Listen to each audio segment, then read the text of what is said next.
आपण सांगोला पॉलिटिक्स ही YouTube channel जर पहिल्यांदा पाहत असाल तर नक्की सबस्क्राइब करा। आत्ताच्या घडीची एक सर्वात मोठी ब्रेकिंग न्यूज आहे।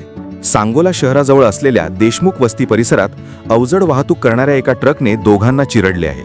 या भीषण अपघातात पती पत्नीचा दुर्दैवी मृत्यू झालाय।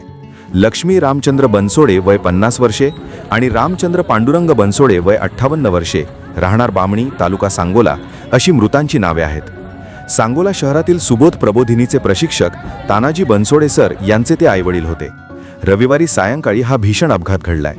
बनसोडे पतीपत्नी हे सायंकाळी सांगोला शहराकडून बामणी गावाकडे दुचाकीवरून निघाले होते।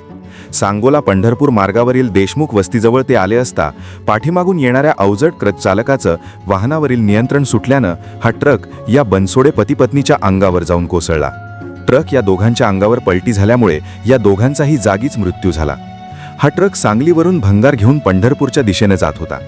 घटनास्थळावरून मिळालेल्या माहितीनुसार ट्रक चालकाने मद्यप्राशन केला असावं असा अंदाज व्यक्त होत आहे। अपघात एवढा भीषण होता की ट्रक खाली हे दोघेही पतीपत्नी सापडल्यानंतर 2 क्रेन बोलवून ट्रक उचलण्याचा प्रयत्न केला, मात्र तरीही ट्रक खालील मृतदेह काढणे अवघड बनले होते। मोठ्या प्रयत्नानंतर हे दोन्ही मृतदेह या ट्रक खालून काढण्यात आले। सांगोला पंढरपूर रस्त्यावरील बामणी गावाच्या अलीकडे असलेल्या देशमुख वस्तीवरील हे वळण अपघात केंद्र बनले आहे। या देशमुख वस्तीच्या वळणावर यापूर्वी 5 ते 6 वेळा भीषण अपघात झाले आहेत।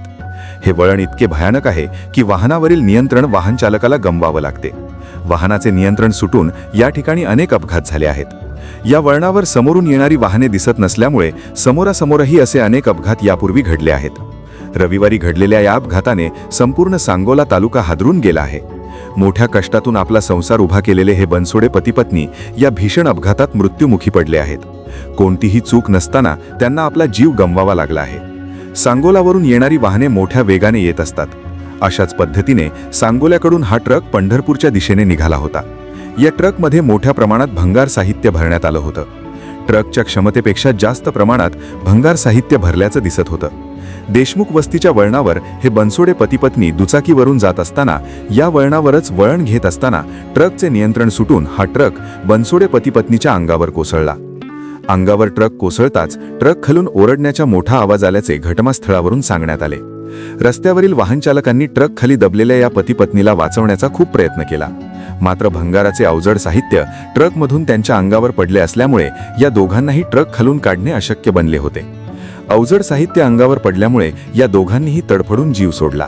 दरम्यान माजी सहाय्यक पोलीस आयुक्त भरत शेळके यांनी या घटनेची माहिती मिळताच घटनास्थळी धाव घेत क्रेन मागून वाहने उचलण्याचा प्रयत्न केला, मात्र 2 क्रेन लावून सुद्धा ट्रक उचलला जात नव्हता। अनेक प्रयत्न केल्यानंतर शेवटी ट्रकच्या खालून हे दोन्ही मृतदेह काढण्यात आले। शिवविच्छेदनासाठी हे दोन्ही मृतदेह सांगोला ग्रामीण रुग्णालयात नेण्यात आले। घटनास्थळावरून मिळालेल्या माहितीनुसार देशमुख वस्तीवरील हे वळण अपघाताचे केंद्र बनले असून याबाबत इथल्या रहिवाशांनी सातत्याने मागणी करून सुद्धा हा रस्ता चौपदरीकरण केला जात नाही। शिवाय या रस्त्यावर गतिरोधकाची मागणी करूनही गतिरोधक अद्याप बसवण्यात आले नाहीत। प्रशासन आणखी किती मृत्यूची वाट पाहत आहेत असा संतप्त सवाल या परिसरातील नागरिक व्यक्त करताना दिसत आहे। या अपघात प्रकरणी सांगोला पोलीस ठाण्यात अकस्मात मृत्यूची नोंद करण्यात आली आहे। या भीषण अपघातामुळे परिसरात हळहळ व्यक्त होत असून नागरिकांकडून रस्ते सुरक्षेबाबत तातडीने उपाययोजना करण्याची मागणी होत आहे।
आपण सांगोला पॉलिटिक्स ही यूट्यूब चॅनल जर पहिल्यांदा पाहत असाल तर नक्की सबस्क्राईब करा आणि तालुक्यातील प्रत्येक बातम्या ताज्या घडामोडी काही क्षणात जाणून घ्या.